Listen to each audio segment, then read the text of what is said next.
My name is Lauren Greenlaw, and I am currently a municipal councillor in Squamish, British Columbia, Canada.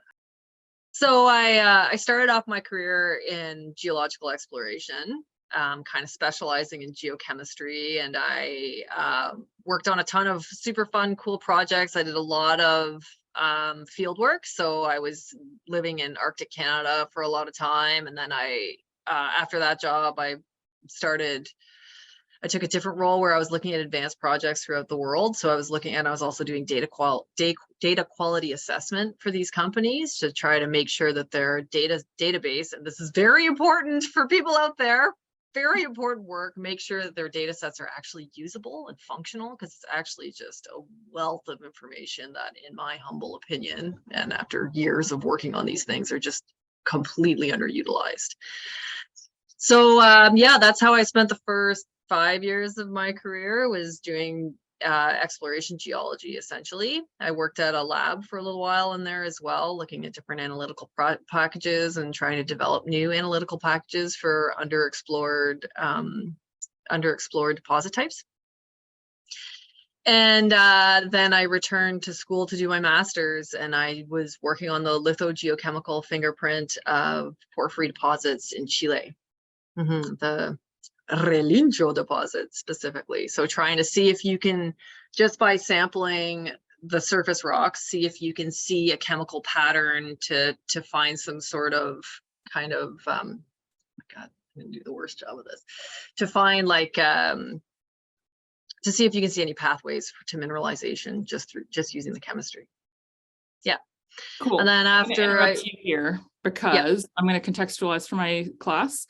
Porphyry copper, you guys are all familiar with in my classes, because we talk about it in the case with the Homestake mine. And it's also what our friendly neighborhood Butte Superfund site was when it was being actively mined. So porphyry copper deposits are around the world, and Lauren worked on one in Chile. I have 2 kids, so I spent 5 years kind of off the job market, if you will. I did a little bit of consulting, and I did a little bit of teaching in geology. And then I was kind of looking for a new direction for my life, because I knew that exploration geology wasn't going to be a good fit in my lifestyle anymore. And it also didn't necessarily line up with what I wanted to be doing in general. So my neighbor approached me and asked me if I'd ever thought about running for municipal politics. I was like, oh yeah, of course, yeah, for sure. She's like, really? And I was like, yeah. She's like, well, there's an election coming up in a couple months. And then I started learning a lot about what municipal governments do, and I ran for office, and I was elected. Yay. Yay.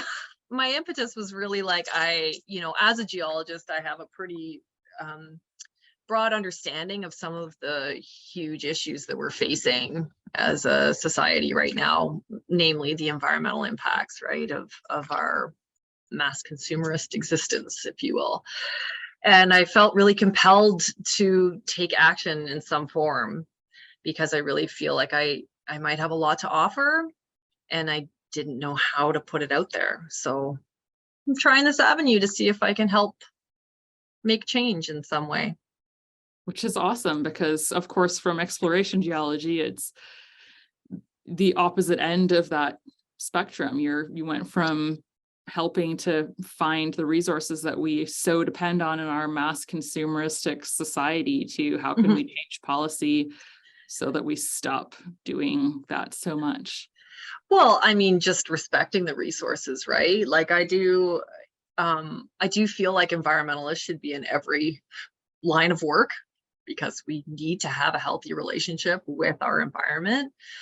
And yeah, one of my concerns was, like, I would talk to some of the big thinkers in geology, and just none of them seem to have a real firm grasp on the fact that these are all finite resources. We're not just going to perpetually find copper deposits for all of the future, like we have like 3 or 4 years of dependable copper right now, and then yeah, like it's pretty, and we're talking about electrification of everything. I mean, it's like 20 tons of copper for one of these massive wind turbines. And you're like, okay, but where are you going to find that?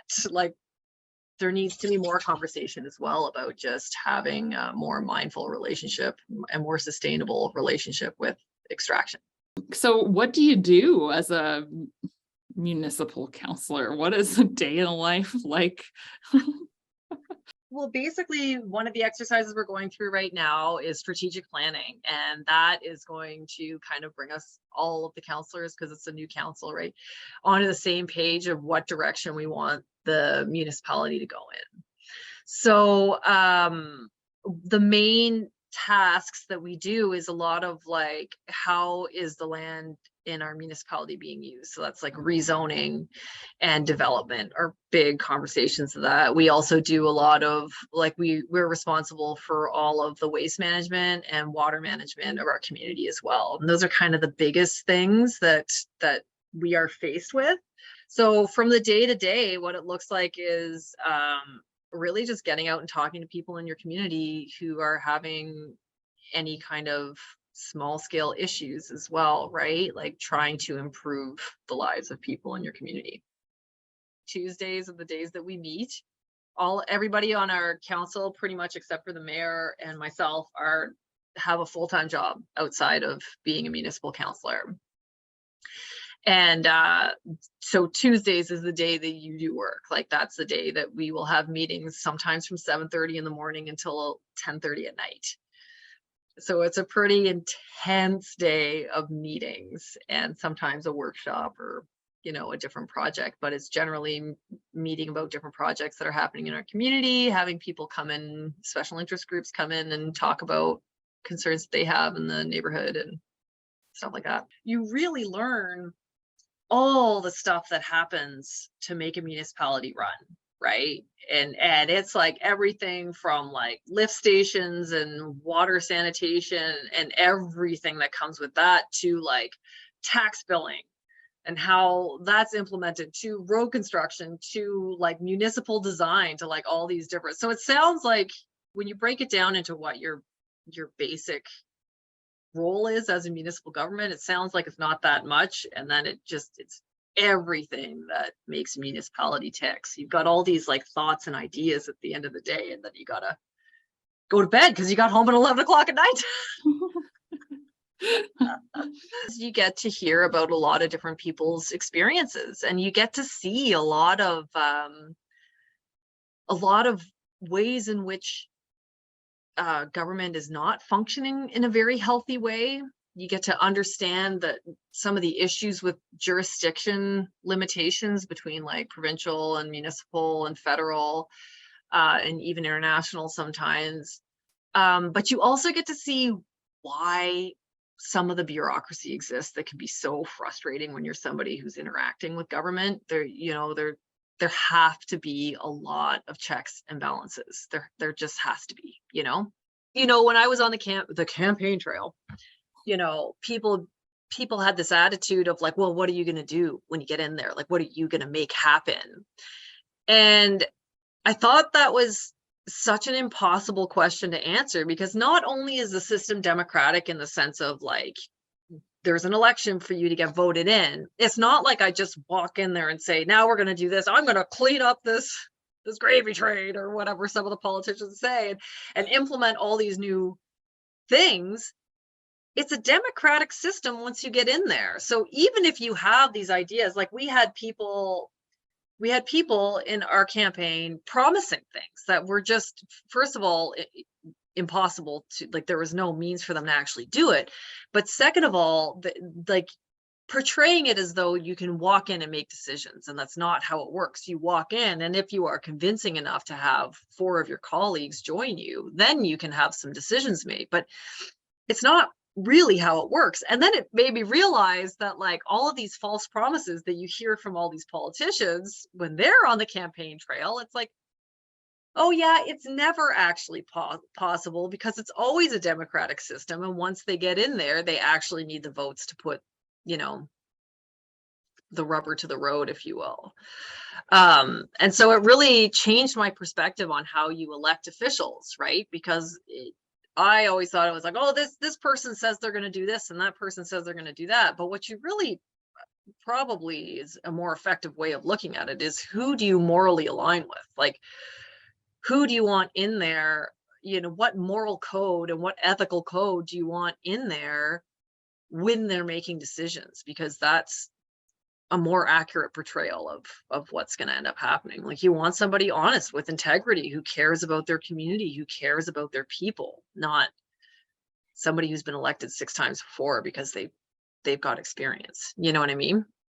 Imagine back when you were an undergrad. I had no direction myself when I was an undergrad. What advice would you give a student who's interested in the earth sciences for pursuing a career? And bonus question, what about somebody in your peer group who has left their career and is pursuing a career pivot?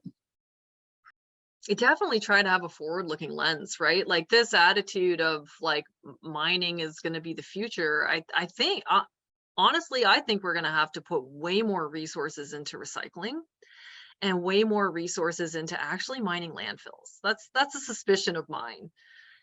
And get more creative about extractive methodologies, because you're gonna have to be, I think, you know. Yeah. But in terms of like entering a career, I don't know. I had such an easy time, and I had such a blast doing all the work that I was doing. You definitely have to be open and ready to have some like physically and emotionally and mentally demanding work conditions. For women, I mean, take no guff. And I would say that more colorfully if this were not a professional interview. But take none of it, and understand that, you know, like, I've always had like a very bold personality, so I didn't run into a lot of problems, but take no guff, because it's out there, and take none of it. Try to enjoy it, because it's actually a really fun career if you get to just go out and hike in nature all day, and you know, basically live in summer camp at night. You know, it's super fun. And yeah, but don't forget the environmental aspect of it, for sure, and be a steward for the environment. I can't remember your bonus question. Oh, people who are pivoting in their career.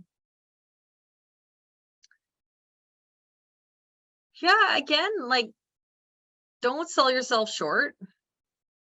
Don't be afraid to ask and put yourself out there, because like the worst that can happen is saying no. So even if you're applying for jobs that don't 100% align with your experience, if it's something you want to do and you're interested in, give it a try. There's no harm in it. They can just say no. If you have a job that you don't like, leave it, find another one. And don't forget, there are a lot of different avenues. Like, if you are somebody who's interested in change, which a lot of people are these days, like, government is sadly one of our best functioning systems for change. But yeah, have some confidence, and try not to sell yourself short. And remember, you can do, and this is kind of an overwhelming statement, you can literally do anything right now. So if you're looking to pivot in your career, I would highly recommend, if you can swing it, taking a couple months off or more to just do some soul searching and figure out what that little voice inside of you says that you want to do. And try experimenting with actually giving it a go.